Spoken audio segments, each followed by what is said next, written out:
Hey guys, what's up? It's Brando or Auxiliary Bean here. Hey guys, what's up? It's Brando or Auxiliary Bean here, and today I am back again with another video. And before this video starts, I just want to let you guys know that I am sponsored by Gradient Grips. Use code BEAN, lowercase b, all lowercase letters, for a 10% discount when you check out. So yeah, I'm probably gonna get some soon. They're pretty cool. They're like for sweat and for game performance. They're like Control Freaks, if you ever heard of those, and they're top quality. They're pretty sick, so go check them out. I'll leave a link in the description below. Good influence on the kids. Diverting power to teleporter. Okay guys, so we are now here on Revelations, and as you guys can see by the title of this video, we have completed the Revelations Easter egg. This is not a tutorial because I didn't record all the steps because I didn't think we were going to complete it.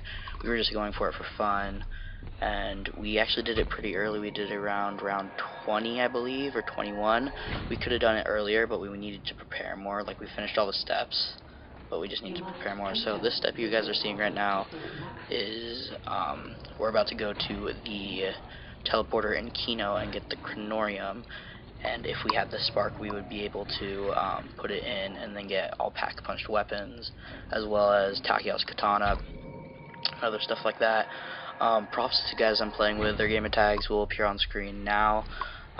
They're really cool. They knew all the steps. I was just there, and I just like helped them out and stuff. So I was basically carried by them, but I helped with the steps. Like, they just had to tell me what the steps were. Then I was a little, like, independent. I was able to do some of them, like the Apothicon Servant. We were able to upgrade that like around round 4. We didn't get 5,000 points until a couple rounds later. But right now I have a Dingo, and then I have the Packed Apothicon Servant. So this step right now, you see, I believe is where we go into the house with Samantha. Yeah, Samantha's house. Samantha's, I think, playroom or bedroom, something like that. And to the right is where you would place in the spark, and then the Chronorium's on the left over there by her bed. And then there's a Tommy gun wall buy, which you can't buy. I don't know. I forgot what Easter egg you have to do. I think you have to do. I don't think you even can buy it off the wall there. You have to do the little Easter egg for the with the chalk though to do that, which I don't know exactly how to do, but I know it's something to do where you pick up the chalk and then you write the stuff on the walls. So now we've picked up the Chronorium, and I believe the next step is the egg step, which I will show you guys here in a minute. Okay guys, so as you can see, we are now on the egg step. I sort of skipped it because I didn't have any footage. I think one of the files got messed up, and also I probably just didn't record it or something. But we're on the step after the egg step, after you collect the eggs. You go inside the Apothicon and put the eggs in these little egg sacs, and you just gotta collect souls. So that's what we're doing right now. I take out my rags, as you can see here. I start blasting them. As you guys can see, the little worm comes out, starts to wiggly, and pick them up. Okay guys, so the next step for this Easter egg is to go around the map and look for some little sounds that come through your headphones.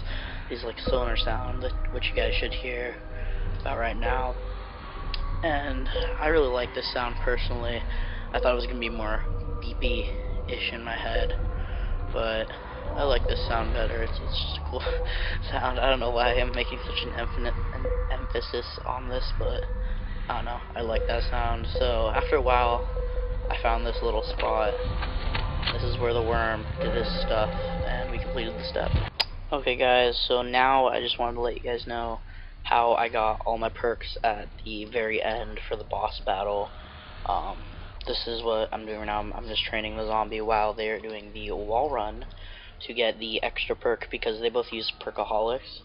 So if they get the wall run for me, then I'll get a free perk. So I think I had every perk except for Mule Kick, and I didn't really feel like having Mule Kick this game, so I was happy about that. I think I used an on the house in the end to get the last one, because I got my first 4 perks I got were Juggernog, speed cola, double tap, and widow's wine.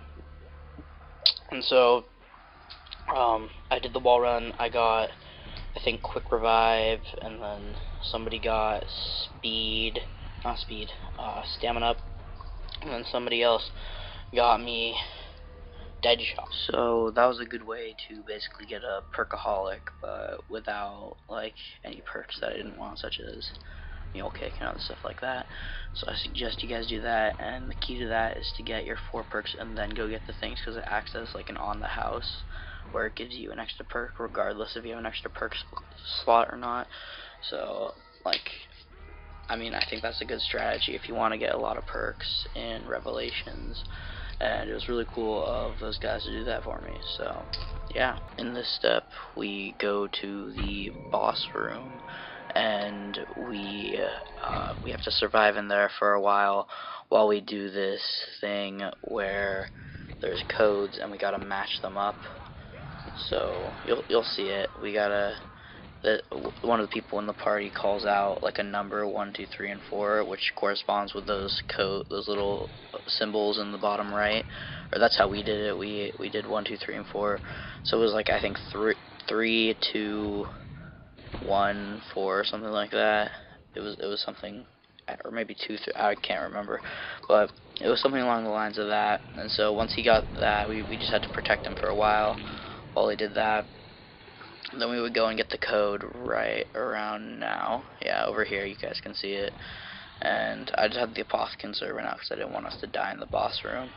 I mean, there wasn't that much stuff. It was just a lot of zombies, I believe. I don't think there were any Margwas or anything like that in there yet. But yeah, there's those things. I forgot what they're called. It's a little that looks funny to where when you go in there into the apothecary servant portal, whatever that thing is. But yeah, so you can see we're entering in the code, and this Easter egg took us a while, guys. As you can see, we're already at 1 hour and 30 minutes in. It's only round 15 too, so we're definitely not doing the time challenges. So guys, the next part of this is surviving all 4 elemental rounds. I'll show you guys clips here. The first round we get is the lightning round, where lightning Margwas spawn, as well as little hellhounds, not hellhounds, they're like little, not sure what they're called, but they're the new enemies. And then walls come up all around you. Yeah, so if you hit the walls, I think you get damaged, but I think that's it for the lightning round, guys. The next round we got was the purple round, where void Margwas spawn in, as well as purple tornadoes, which you have to dodge. And if you don't dodge them, you, I think, insta go down. I'm not sure if you insta go down, but one of the people in my group, he went down because of that, and he lost his perkaholic, which sort of sucked. But we ended up doing the Easter egg anyway, so that was a good thing that came out of that. I don't think it was a waste of perkaholic. So on to the next stage, we have the fire stage, which has walls of fire, not really walls, but just fire all over the ground. And if you touch it, you get on fire and you get hurt, obviously. So in this round stage, whatever you want to call it, there is fire Margwas, as well as those other crawler things. I keep forgetting what they're called. And just the zombies and the flies, and I don't think there's any keepers, but there's all those enemies in there that you have to kill before you can complete the stage. Okay guys, so in this final stage we have some type of elemental Margwa. I'm not sure which one it is because I don't know.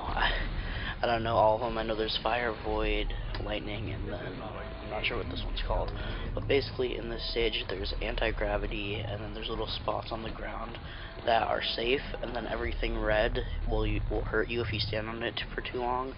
And basically what we had to do was just kill the Margwas like all the other stages, so we could get the summoning key at the very end. Okay guys, so we are now at the end of all of that madness. The summoning key is in the middle of the boss arena, and once we grab that, we'll be able to go back to the main area of the map and throw it at specific items to get to the boss fight. So yeah, I don't know how to do that, so I don't have any footage for my bad guys, but the person on our team knew how to do it, so I was basically a supporting role in this Easter egg thing. I wasn't like the person who knew all the steps, as I've said before, but yeah, so we just go back in the map, throw it at the items, and then we get to the boss fight.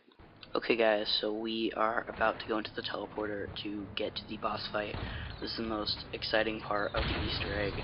So basically in this boss fight, what we're going to have to do is go through the same rounds again, and every time we are in one of the rounds, we put one of the worms inside of one of the pedestals that are up there. As you can see on my left, no, you can't see it yet. I think they are right there. See those green ones? So you have to go to the one that's shining, and then you put the worm in, and then you gather souls by it, I'm pretty sure, until the Shadow Man is like until a specific point when we have enough souls. Then when you shoot the Shadow Man, so basically the whole point, you just gotta stay alive and collect souls for a while. And here's our first attempt. I'll show you the full part of the first attempt and what we're gonna do, and then I'll just show you little clips of us trying to shoot the Shadow Man. It took us about 3 tries to finally do it, to finally like put the worm in successfully and shoot the Shadow Man until he was inside the Apothicon. So yeah, that was a bit hard. First one we got was Void. I'm not sure if it always goes in the same order, but for us it was always, or no, it wasn't, because in the first time we had Thunder first. For this one we have Void. So yeah, Void, Margwas, as well as other things of that sort. Keepers are actually there now, and then here we are shooting the Shadow Man. We failed the first time. We weren't able to get him in. See, he's right there now, and then we gotta go do it again, so I'll show you little clips of that. Okay guys, so we are now on the second summoning key step. We have the summoning key inside of the little altar area, and we are collecting souls around it, protecting it. I put down my Ragnarok so that I could help protect it. Now the Shadow Man is vulnerable, so we're going to be shooting him once again. There's the max ammo, and if you see the mouth right there, that's the huge Apothicon, and we're trying to shoot the Shadow Man back into the mouth of the giant Apothicon. So, and to the left there, it looks like there's a Margwa or something. The stones there look really trippy. So, as you can see, we messed up. We didn't do it. We weren't able to shoot him into the Apothicon. So now we got to go on to the third altar, where we will also protect it and try and do it again. So you guys can do this on the first altar if you're good enough, but we weren't able to do it on the first altar. We weren't able to shoot the Shadow Man. It actually took us for the fourth altar to actually do it, but we did it. I shoot down my Apothicon just to, help protect and all that. Not that the thing's done, or no, it's not done. Is it done? Let's see. I think it's done. I'm not sure. Yeah, it's done, so now we can shoot the, sorry for that little pause there, but now we can shoot the Shadow Man and try and get him back into the Apothicon once again for the third time. Through this whole entire battle, we were just trying to get through it, trying to finish this Easter egg. It was like a bunch of hype and anxiety and stress. We were just trying to get through it.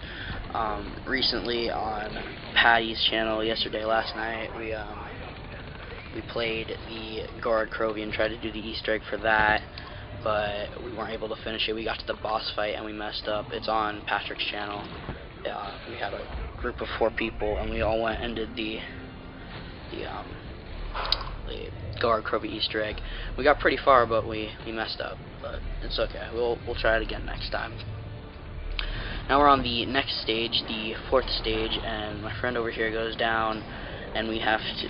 And he went down because he didn't have a lot of perks, because he lost his perkaholic in the first stage that we played, the one stage, the one with the where we went back to the boss room, and we had to enter the code and all that. That's the stage that he lost his perk. So we are now at the final altar. We're trying to protect it. It's getting pretty insane now. There's a lot of Margwas, and as well as Panzers coming from both sides, and it's pretty crazy. So the orb, the summoning key is finished now. Sorry for all the stuttering, but this is basically where the Easter egg ends. We're just shooting the Shadow Man, and we finally beat it. So I hope all of you have enjoyed this video. If you have, please leave a like. This Easter egg took me a while to do, and it was a fun video to record, so I hope all of you enjoyed. Please leave a like, and enjoy the cutscene. You know I always want it.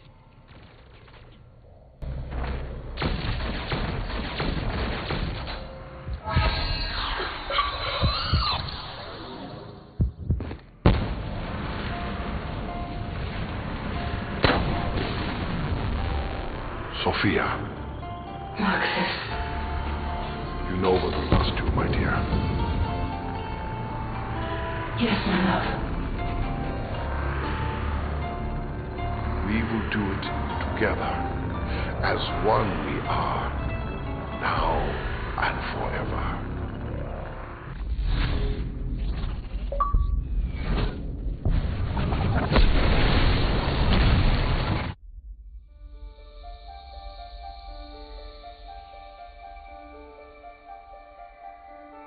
With the evil vanquished, I can start making it all nice again.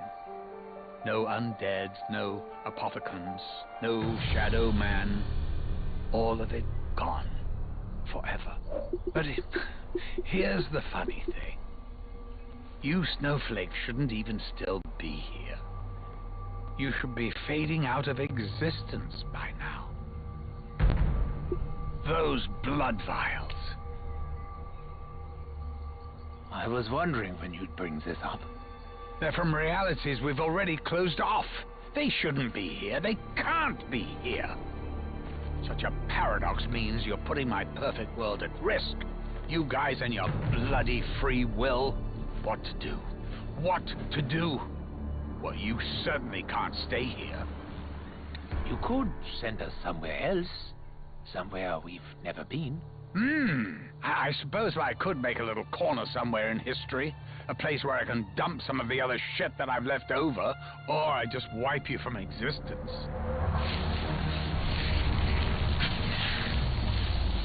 Oh, hang on. Actually, that all works out perfectly.